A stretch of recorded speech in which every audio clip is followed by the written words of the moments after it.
Shalom. Shalom semuanya.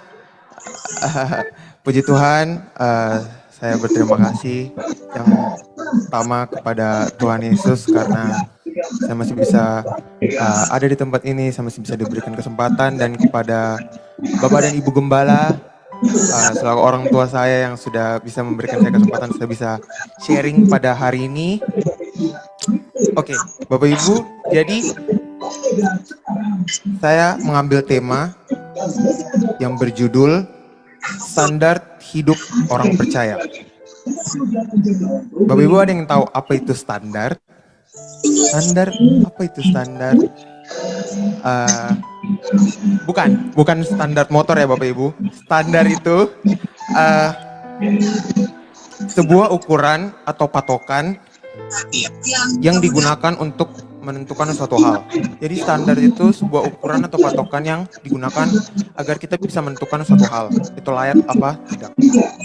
Jadi kita masing-masing dalam hidup pasti kita memiliki standar kita masing-masing yang tidak bisa diganggu oleh orang lain. Yang kita sudah tentukan, ini standar saya, tidak bisa diubah-ubah oleh orang lain. Contoh misalkan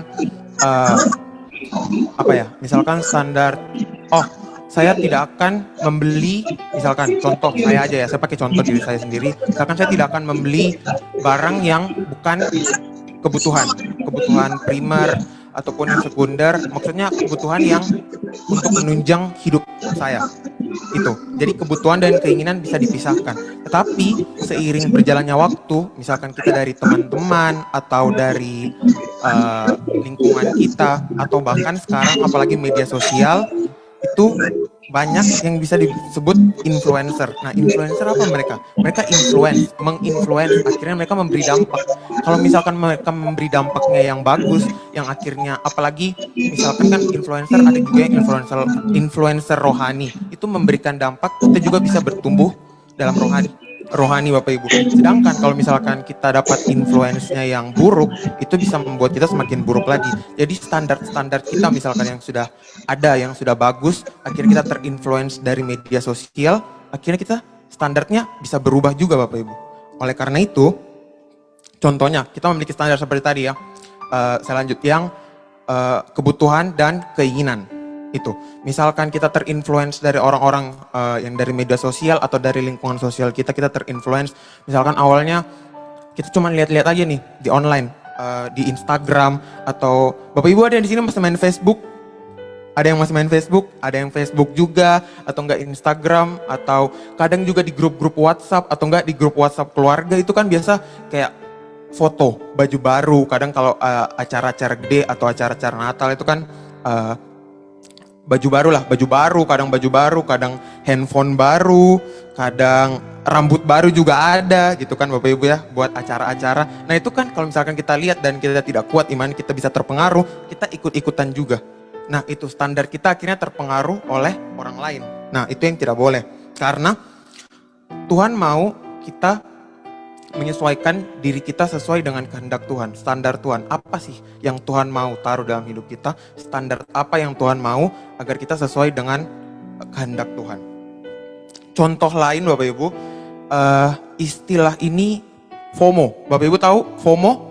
FOMO atau yang biasa disebut fear of missing out, atau takut akan ketinggalan atau melewatkan sesuatu, tapi belum tentu hal tersebut itu berdampak atau penting-penting amat gitu. Takut kelewatan atau takut ketinggalan sesuatu yang belum tentu itu penting-penting amat bagi diri kita.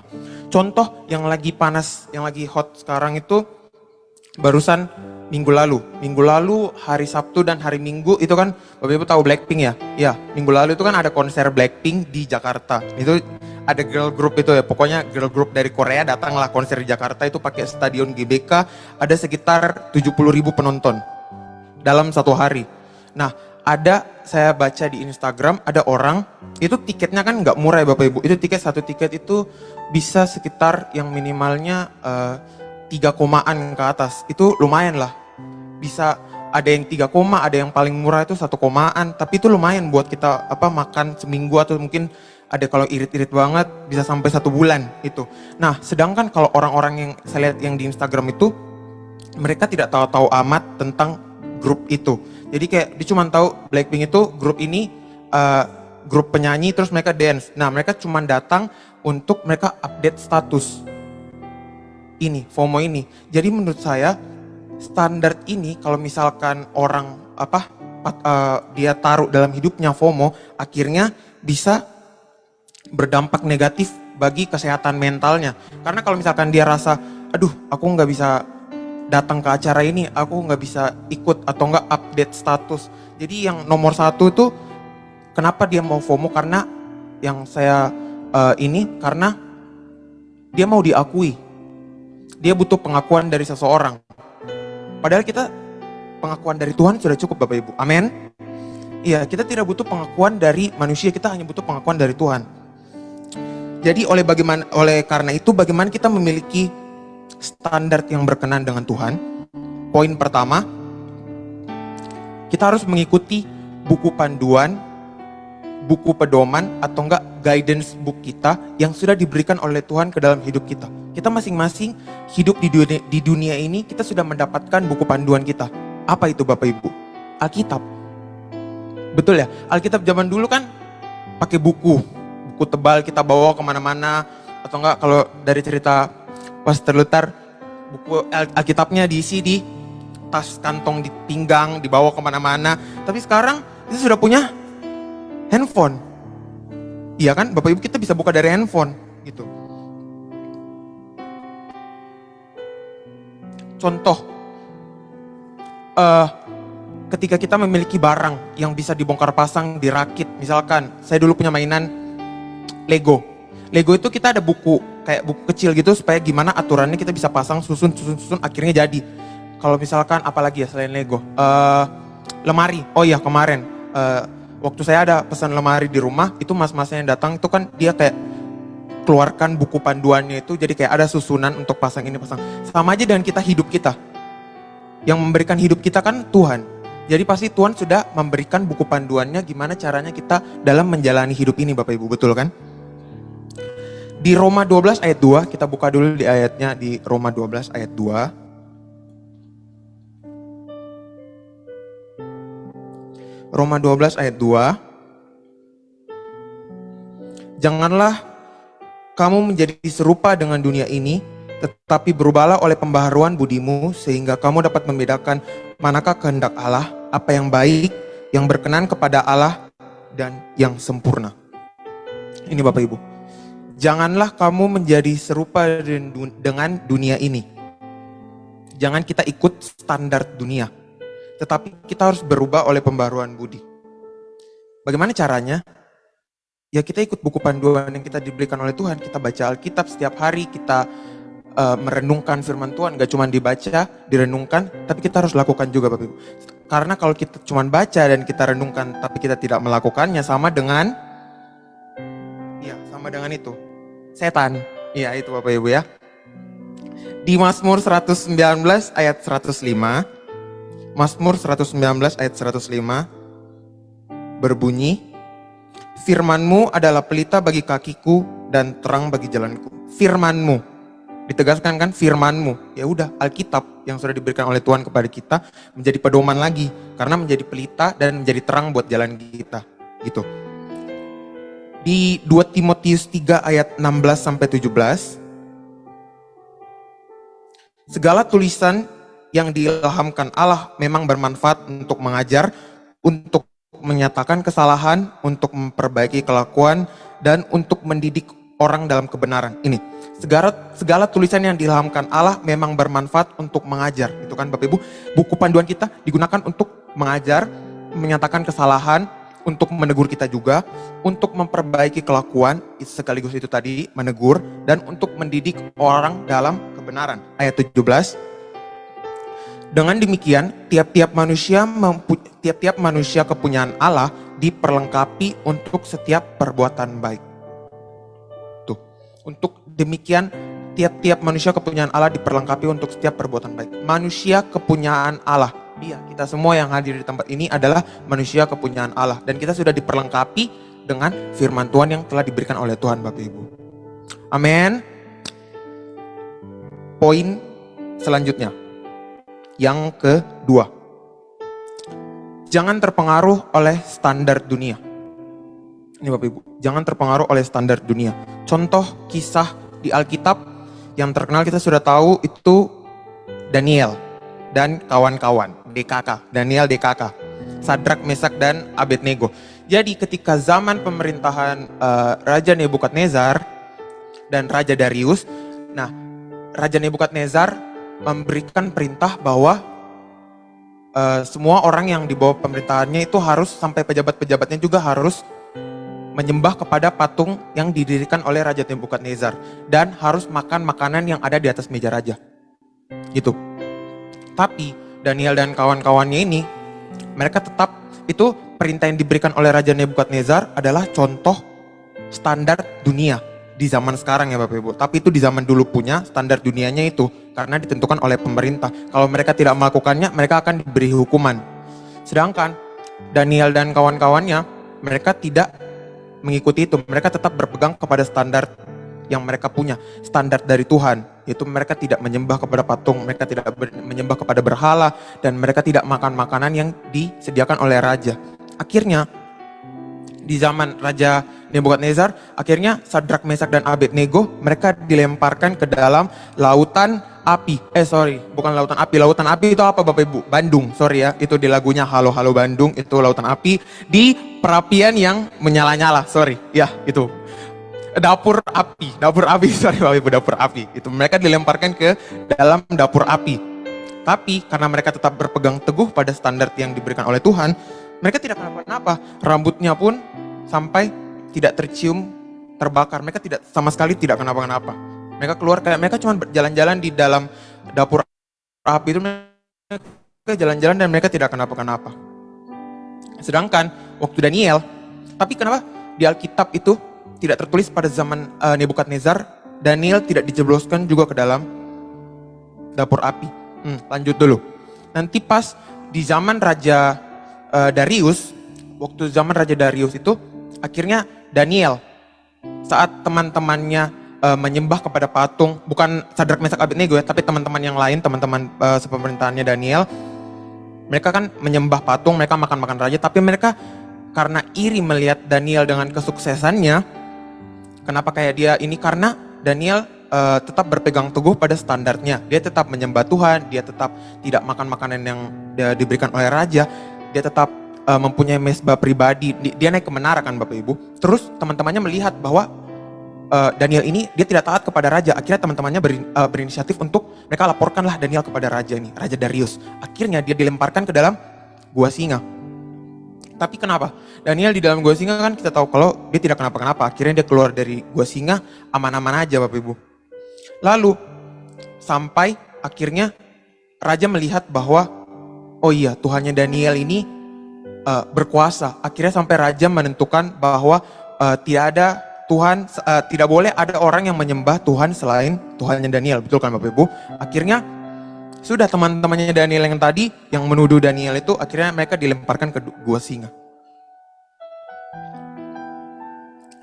Kalau di dunia ini sekarang, untuk masa sekarang, kita kan media sosial sudah di mana-mana Bapak Ibu. Kita sudah bisa dari handphone kita sudah bisa melihat informasi di berbagai penjuru dunia. Sampai selain penjuru dunia, sampai keluar planet pun kita tahu. Dari posisi bulan, posisi matahari, Mars sekarang lagi putaran kemana, Jupiter lagi kemana. Kita sudah bisa tahu informasi sampai keluar planet Bapak Ibu. Kalau kita tidak bisa mempergunakan, iman kita tidak kuat dan kita tidak dekat dengan Tuhan, kita bisa semakin lebih buruk dengan media sosial atau kita bisa semakin lebih baik dengan media sosial ini. Contohnya, konsumerisme di zaman sekarang ya, konsumerisme. Apa itu konsumerisme? Konsumerisme ini mengajarkan bahwa kebahagiaan dan keberhasilan seseorang dapat diukur oleh seberapa banyak barang atau jasa yang mereka miliki atau nikmati. Seberapa banyak barang atau jasa yang mereka nikmati. Konsumerisme ini Bapak Ibu. Contoh, zaman waktu sampai sekarang kan masih ada department store ya Bapak Ibu. Cuman ya berkurang lah, ada beberapa yang waktu dulu itu department store setiap kalau event yang gede gitu, misalkan kayak Natal atau bulan puasa atau apalagi ya. Pokoknya tanggal-tanggal merah gitu, itu kan dia sale ya Bapak Ibu. Sale-sale biasa kan banyak gitu yang gede-gede, sale-sale merah tulisannya. Terus 50%, kadang ada yang sampai mungkin lebih tinggi dari itu, tapi harganya juga pasti dinaikin. Tapi di zaman sekarang kita semua kan belanja online shop ya Bapak Ibu. Apa aja, toko oren, toko ijo, di mana-mana. Itu dia setiap bulan pasti ada. Misalkan tanggal 9 bulan 9, 9, tanggal 10 bulan 10, 10, 10, 11, 11, sampai 12, 12, itu semua ada.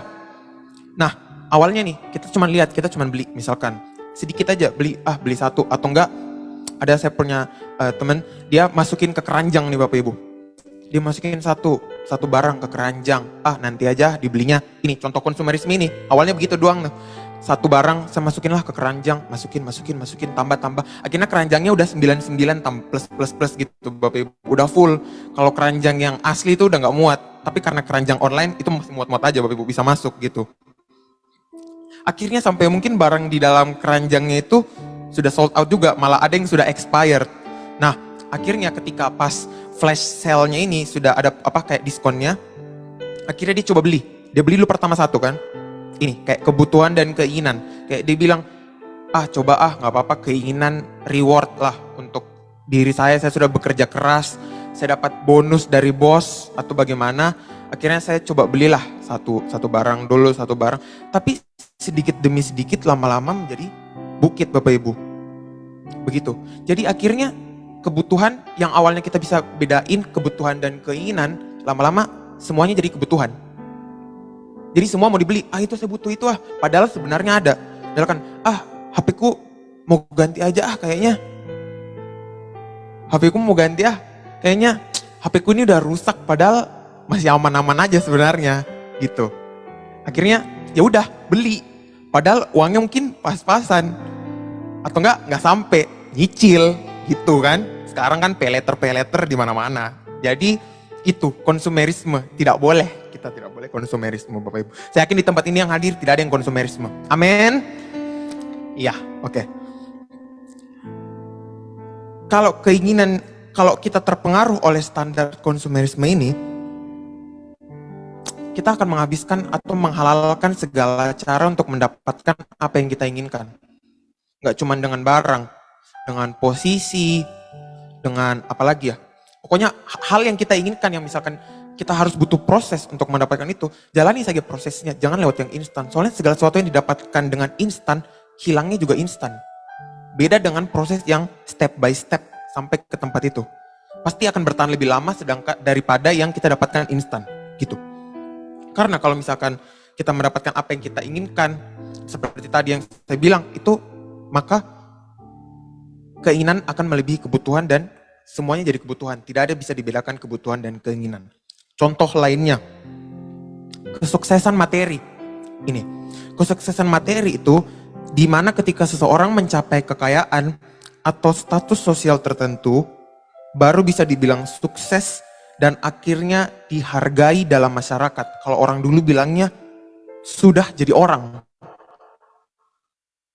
Itu kan gimana ya Bapak Ibu, sudah jadi orang. Jadi kalau misalkan dia belum dapat status atau dia belum sukses, berarti bukan orang.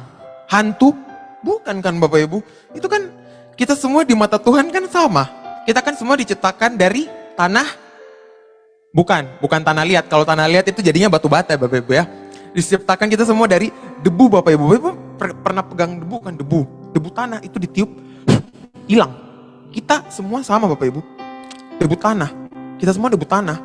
Jadi tidak ada yang gue lebih tinggi dari lu, pangkat gue lebih tinggi, lu di bawah gue, levelnya di bawah gue. Enggak boleh gitu. Mungkin jabatan berbeda, tetapi kita semua sama. Kita harus memperlakukan, meskipun jabatan kita berbeda, kita harus memperlakukan manusia seperti manusia. Gitu ya Bapak Ibu, memperlakukan manusia seperti manusia karena kita semua diciptakan sama. Bahan dasarnya debu tanah. Karena ketika orang memiliki pandangan ini, itu sudah salah. Dia akan memperlakukan orang lain semena-mena, Bapak Ibu. Seperti di Roma 12 ayat 2 tadi yang mengatakan, janganlah menyesuaikan diri dengan dunia ini, tapi berubahlah oleh pembaharuan pikiranmu sehingga kamu dapat membedakan manakah kehendak Allah, apa yang baik, yang berkenan kepadanya, dan yang sempurna. Amin. Poin selanjutnya, poin yang ketiga, janganlah kita hidup selevel dengan dunia ini. Jangan satu level. Lalu apa? Di atas level daripada masalah, daripada dunia ini. Karena kita diciptakan oleh Tuhan, itu kita lebih unggul daripada masalah. Amin. Katakan dulu di kiri kanan Bapak Ibu, kita lebih unggul dari masalah. Saya lebih unggul dari masalah. Tuhan tidak pernah memberikan masalah melampaui kekuatan kita. Amin Bapak Ibu. Masalah terbesar kita adalah karena pemikiran kita sendiri. Betul kan Bapak Ibu? Kadang Tuhan memberikan masalah. Seperti di ayat 1 Korintus 10 ayat 13. Tolong. 1 Korintus 10 ayat 13.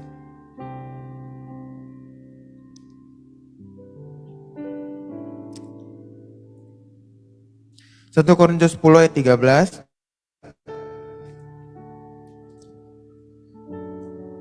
Saya bacakan buat kita semua.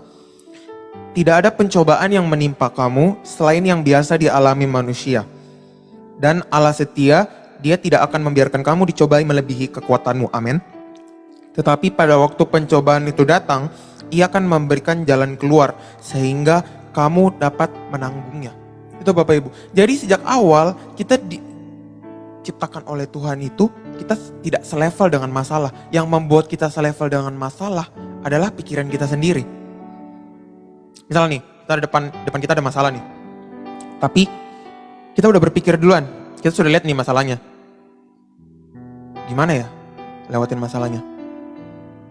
Kita udah berpikir. Itu karena kita kalau misalkan mengandalkan diri kita sendiri, ya pasti kita banyak pemikiran-pemikiran yang akhirnya gak bisa.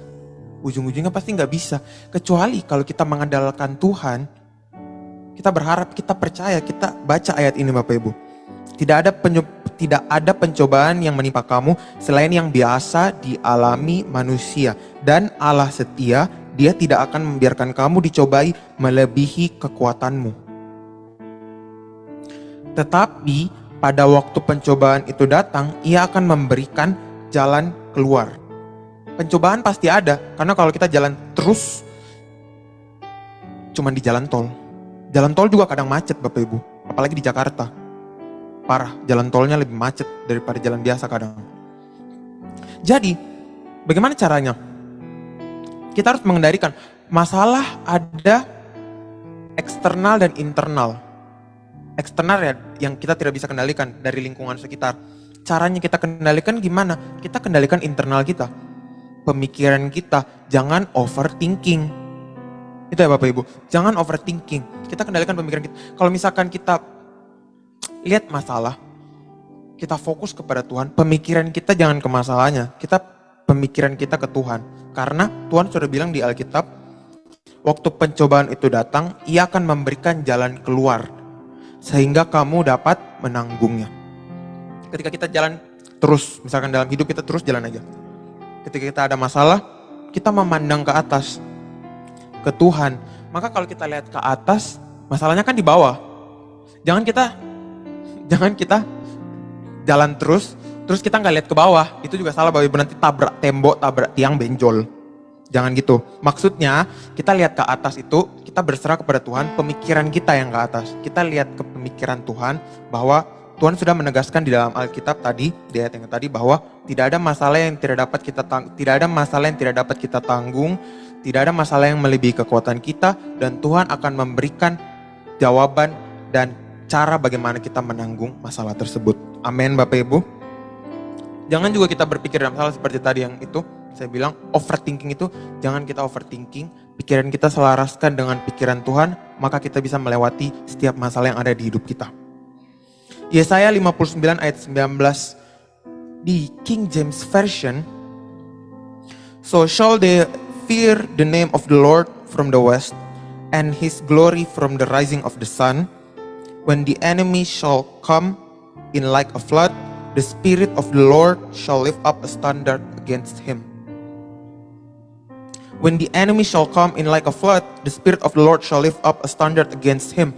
Ketika masalah itu datang, maka ketika masalah itu datang seperti banjir, maka roh Allah akan menaikkan standar setara dengan Allah, Bapak Ibu. Ketika masalah itu datang seperti banjir, maka roh Allah akan menaikkan standar untuk melawan, against him. Itu Bapak Ibu dari ayat ini. Oleh karena itu, percaya saja Bapak Ibu bahwa itu tadi, kita tidak selevel dengan masalah. Yang membuat kita selevel hanya pikiran kita sendiri. Jangan overthinking, tetap selaraskan pikiran kita dengan Tuhan. Karena kita pasti bisa melewati masalah apapun, yang kecil, yang besar sekali, atau yang kecil sekali, yang tidak ada masalah tapi yang sebenarnya tidak ada masalah, tapi karena pemikiran kita akhirnya ada. Coba deh kita sesuaikan pikiran kita dengan Tuhan, sesuai dengan firman, sesuai dengan guidance book yang telah diberikan Tuhan kepada kita, pasti kita bisa melewati masalah yang kita hadapi dalam hidup ini. Jadi kesimpulannya, kita sebagai anak-anak Tuhan, itu tadi yang poin pertama. Coba kita lihat buku panduan kita dalam menjalani. Apakah kita sering melihat buku panduan kita? Apakah kita sering membaca firman Tuhan? Apakah kita hanya datang kepada Tuhan ketika kita hanya menghadapi masalah? Apakah kita hanya datang kepada Tuhan? Apakah kita datang ke Tuhan juga ketika kita sedang senang-senang? Atau hanya ketika kita dalam mengalami permasalahan, baru kita datang kepada Tuhan? Coba masing-masing renungkan diri sendiri.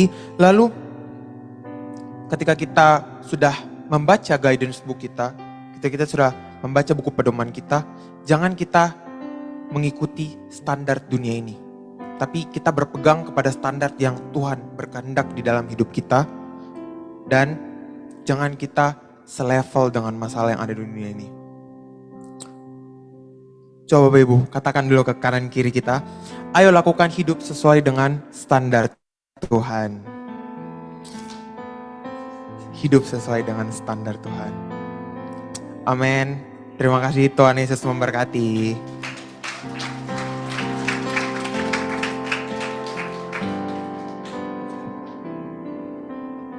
Puji Tuhan, berapa banyak yang diberkati oleh Tuhan. Saya mau lihat tangan-tangan yang diberkati oleh Tuhan. Mau dengarkan tepuk tangan yang meriah bagi Tuhan. Haleluya. Roma pasal 12 ayat yang kedua berkata begini, janganlah kamu menjadi sama dengan dunia ini, tapi berubahlah. Terjemahan bahasa Inggris berkata jangan konform, jangan sama. Konform itu begini, ada gelas aqua di situ, air di dalam gelas aqua itu sama dengan gelas aqua. Kita ada di dalam dunia, kita nggak boleh jadi sama dengan dunia. Amin. Makanya kalau saya tanya Bapak Ibu Bapak aslinya dari mana? Jangan pernah bilang dari Jakarta, dari Surabaya, dari Batak, dari Papua, dari Ambon. Itu tempat lahir, saya tanya aslinya dari sorga. Lahirnya di kota-kota yang ditulis di dalam KTP saudara. Tapi dikatakan berubahlah. Berubah adalah transform. Transform Anda dan saya tidak akan pernah mengalami transform ketika Anda tidak mengizinkan proses terjadi dalam hidup. Amin. Makanya disebut dengan transformasi. Dimulai dengan kata metanoia. Dari kata ulat kecil, telur, kemudian ulat kecil, jadi ulat besar, jadi kepompong. Jadi kepompong itu sesuatu yang Anda katakan, aduh saya kepingin kupu-kupu, lalu Anda ambil silet, Anda potong kulitnya, maka saya percaya kupu-kupu itu akan cacat. Tapi kalau Anda biarkan dia keluar pada waktunya, maka dia jadi sesuatu yang wonderful, yang sangat indah, dan itulah transformasi. Dari ulat yang tadinya mengerikan, jadi sesuatu yang sangat berbeda. Kehidupan tanpa proses itu adalah kematian.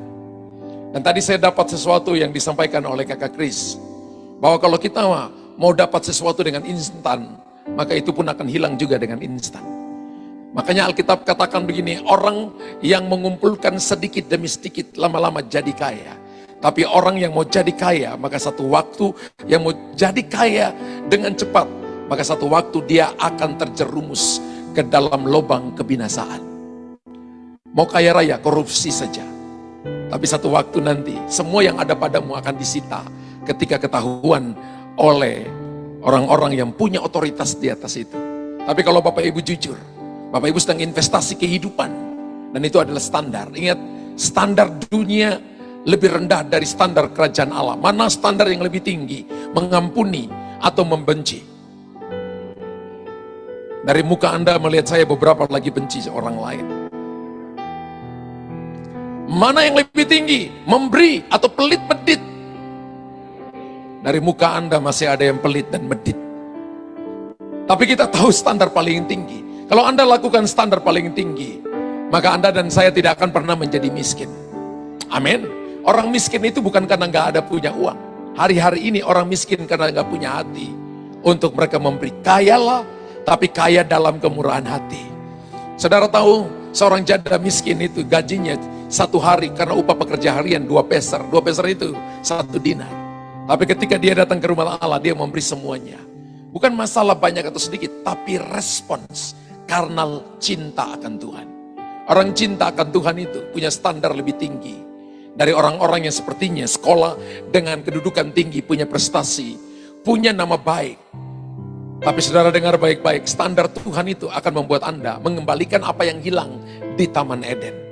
Ketika Adam dan Hawa jatuh dalam dosa, maka yang tadinya Tuhan, Adam, kemudian ciptaan yang lain, baru setan yang paling bawah sekali. Tapi ketika manusia jatuh dalam dosa, setan mengambil alih posisi Adam. Tuhan, kemudian setan. Setan paling cemburu ketika Yesus datang. Mengambil rupa seorang hamba, mengambil rupa manusia. Setan paling cemburu ketika Adam diciptakan dari debu tanah. Lalu Tuhan menghembuskan nefas saya. Nefas saya bukan begini. Bukan. Nefas saya adalah kehidupan, karakter, nilai, standar Tuhan dikasih di situ. Nanti kalau Bapak Ibu baca Roma 3 ayat 23. Karena manusia telah berbuat dosa dan telah kehilangan kemuliaan Allah. Terjemahan Alkitab bahasa Indonesia sehari-hari berkata, karena manusia telah berbuat dosa dan kehilangan standar kemuliaan Allah. Jadi ketika Anda jatuh dalam dosa, yang hilang daripadamu adalah standar Tuhan di situ. Ketika Anda nipu, ketika Anda tidak ngaku kesalahanmu, ketika saudara dan saya tidak rendah hati, Anda kehilangan standar kemuliaan di situ. Kita mungkin masih hidup, tapi kita kehilangan standar kemuliaan. Tapi kalau kita datang dengan rendah hati, menurut 1 Yohanes 1 ayat 9, datang dan mengaku dosa, mengaku kesalahan, maka Ia setia dan Ia mengampuni kita daripada segala kesalahan kita. Yesaya 43 ayat 25 berkata bahwa ketika kita datang mengaku dosa kita, maka Dia menghapuskan segala dosa kita dan tidak mengingat dosa kita. Bapak Ibu tahu begini, pengakuan bagi Tuhan adalah penyelesaian. Itu standar. Dan kekristenan tanpa standar, maka Anda hidup di bawah rata-rata. Tapi kalau Anda hidup dalam standar Tuhan, maka kita akan menjadi terang dan garam. Orang akan melihat kemuliaan Tuhan dinyatakan. Saya percaya khotbah Kakak Kris tadi memberkati kita semua. Tadi ada istilah yang Papa baru dengar tadi apa? FOMO atau FOMO? FOMO. Tadi apa namanya? Fear of missing out. Wow. Saya cuma tahu FIFO, fears in, fears out. Tapi ini FOMO ya. Tadi FOMO. Saya baru tahu FOMO. Ya oke. Ya anak-anak zaman now. Ya, kalau kita dulu cuma belajar tentang karnivora, pemakan daging. Ini generasinya mediavora. Mereka pemakan media every day, setiap waktu. Berapa banyak yang diberkati oleh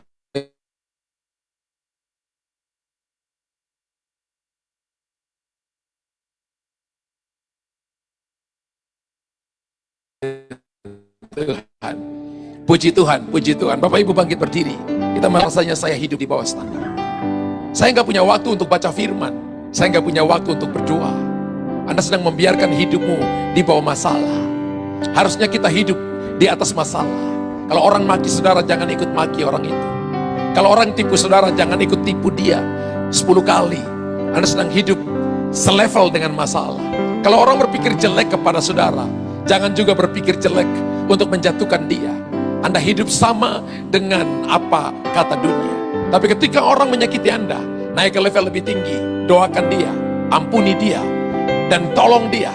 Kalau musuh lapar, Tuhan berkata, beri dia makan. Kalau tidak punya pakaian, kasih dia baju. Kalau dia kehausan, kasih dia air minum. Maka engkau sedang menaruh bara api di atas kepalanya. Dan Tuhan yang melihatnya akan membalas segala kebaikan kepadamu. Hidup dengan standar Tuhan akan membuat kita tampil berbeda. Gereja hari-hari ini harus menjadi gereja yang berbeda. Jangan jadi sama dengan orang lain. Betul, dunia tidak punya belas kasihan. Belas kasihan hanya ada di dalam Tuhan. Nah, kalau kita baca firman Tuhan Yesaya 59 ayat 19 tadi dalam terjemahan King James, Alkitab katakan ketika masalah datang, Tuhan gak bendung masalah, Tuhan gak tahan masalah, tapi itu adalah waktu God's promotion. Tuhan menaikkan standar. Dan hari-hari ini saya percaya bahwa Tuhan sedang menaikkan standar. Berapa banyak Anda yang tahu bahwa Tuhan sedang menaikkan standar? Kalau saudara datang dan Anda sedang disakiti oleh orang lain, Anda pinjamin uang kepada orang lain, dan orang tidak bayar, justru ajak Anda bertengkar dengan Anda. Anda mengasihi orang lain, menolong orang lain, membiayai mereka sekolah, tapi ketika mereka sukses tidak ada ucapan terima kasih. Saudara jangan balas. Kalau Anda buat baik, belajarlah untuk melupakannya. Kalau orang nyakiti Anda, jangan ingat kesalahan yang mereka lakukan. Ampuni mereka, karena Anda sedang dibawa ke level yang berbeda. Tapi hari ini, ketika Anda datang dan Anda berkata, aku hidup di bawah standar, maka ini adalah waktu Anda untuk reposisi. Kembali kepada standarnya Tuhan. Kalau itu dan Anda berkata, I will, saya mau. Angkat tangan saudara.